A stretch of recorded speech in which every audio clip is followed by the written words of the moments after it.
This is a mini series of 8 videos on how to design employee experiences. And today we are starting with what is employee experience and why we need to use that framework. In the next 7 episodes, so hit the subscribe button so you will be notified and you can redesign your employees' experiences from attracting talent, hiring, onboarding, motivating, performance management from the employee experience point of view. How to develop talent and how to say goodbye to them in a way that they might come back, in a way that it will feed your future talent pool so you don't ever have to post a job advertisement again. So I have done 2 with previous videos on employee experience design. Those are longer ones. I'm going to link it at the end, so just click on it. It will take you to the first part, and that is also linked to the second one. And I will also put the link to this book in the comment field. This is all about how to design employee experience, and it's exactly the same structure. The 8 areas, what is employee experience, and the 7 areas of employee's journey. And as you can see, there's plenty to redesign. So let's get started because we are busy. HR is busy, employee experience is busy, and we need to get cracking. Now, we are going to start with what is employee experience. Employee experience is based on your employees' experiences, right? So the framework is based on that, is looking at what are your employees' experiences.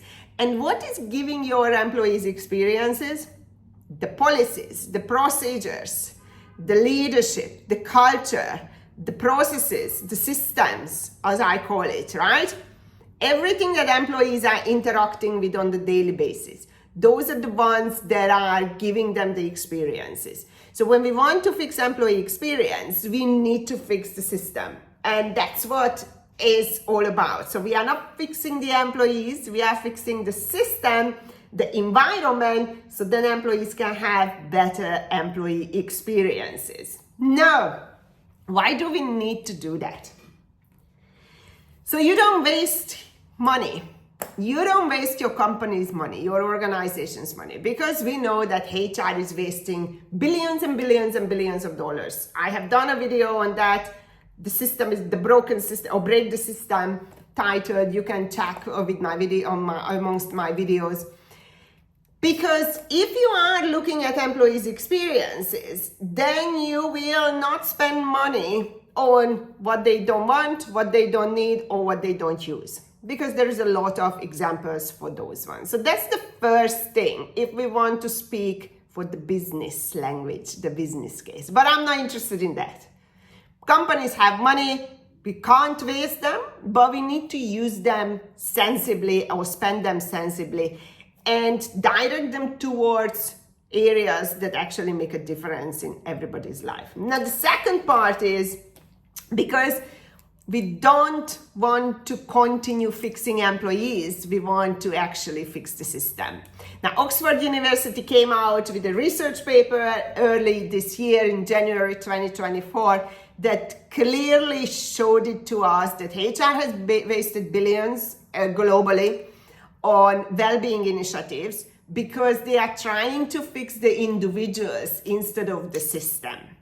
So when you are trying to do and focus only on engagement, for example, you are not fixing the system, you are trying to influence employees, and it's not working. And engagement is just a tiny little part in employees' experiences. So progressive and modern HR people, they are no longer talking about employee engagement. This word, this terminology is so ingrained in our brains. Even I use constantly. When I want to say employee experience, I mistakenly say employee engagement. So employee experience looks at the entire journey of employees, right?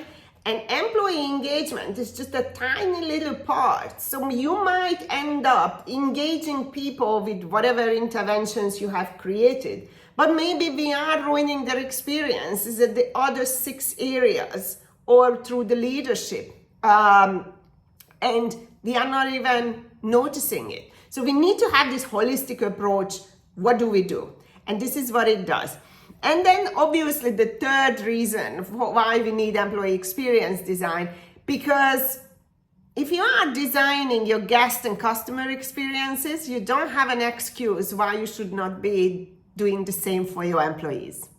Because that's what we need. It's not HR is deciding and the leadership together what is good, what employees want, need, or use, or should be doing and using. Your employees are telling you exactly what they want, so you extract the information and they use it so you don't end up wasting money on things that they don't even want. We have plenty of examples. Now, how does it work in real life? And this video, all of these videos is not going to be longer than 10 minutes. How does it work in real life? Because we cannot just go into organization, okay, we are here to redesign it. No. So the first month is very easy.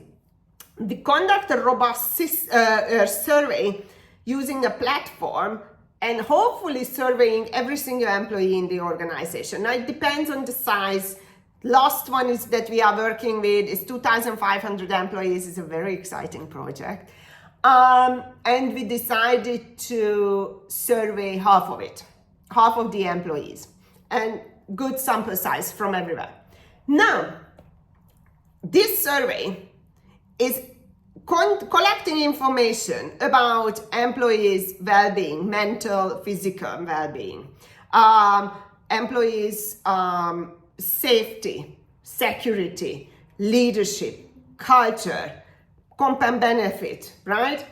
And other aspects. It looks at 16 areas. So based on that, we actually have information what are the experiences of employees. They are engaged. It also looks at engagement. And at the end of the survey, the leaders, the CEO in this case, the COO in this case, gets a report of the entire company broken down per department. Okay, here it is. 3 departments are in red. The rest are in green. We don't need to focus on them. This is not where you spend your money and attention. We will look at them as well. But here we go. So it's a targeted attention. You don't start an organization-wide intervention, administering it to everything and everyone when half of the organization doesn't even need it, right? Training needs analysis. And parallel, so that's the employees. We want their experiences. Otherwise, you're not doing employee experience. And then parallel, we are auditing your HR processes. So it's not an audit that you can fail.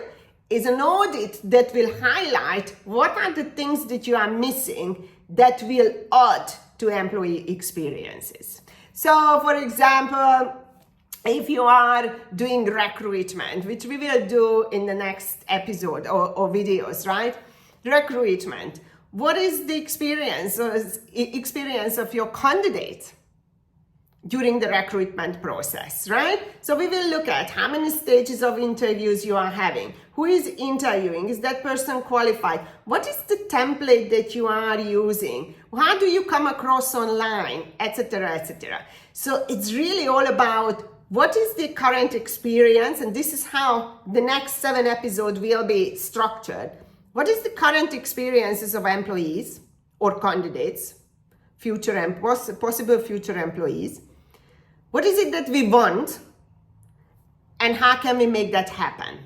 And based on that, how can we make that happen? We are looking at what kind of processes and systems that we need to put in place to make that happen. Now, most of these interventions don't cost money. So organizations are always afraid, it's going to cost me billions. Absolutely not. Human experience is the cheapest thing. And we all know that. So this is what we are going to do in the next 7 episodes. Subscribe and then you can go and redesign and start somewhere. You can't do the whole thing together. They all link together, but you need to go step by step and then come back again and then redesign, so adjust, etc., etc. But this is what we are going to do and you will learn about. So what is employee experience? Experiences of your employees based on the interactions that they are having with your system and your leadership and the culture. And why do we need them? Because we don't want to waste company money. We want to provide what employees want in alignment with what the company can afford sometimes, or in alignment with the culture and the leadership, the direction, the vision, mission of the company.